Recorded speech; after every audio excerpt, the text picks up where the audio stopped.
सुना ये धनी कहा हाथ लगा दहनी जहाँ के तहा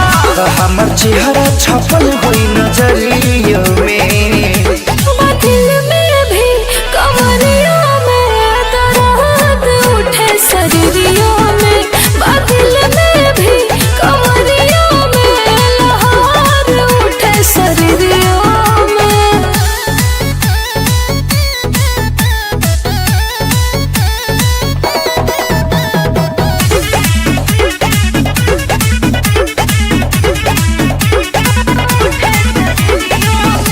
किया है कैसे कोई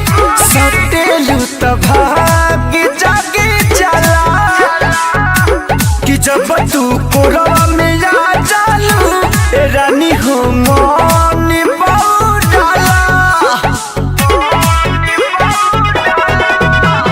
जननी नए जान की इतना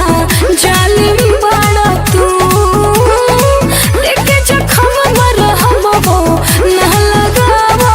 तारा तू छुराई रहे गोड़ा सड़ियों में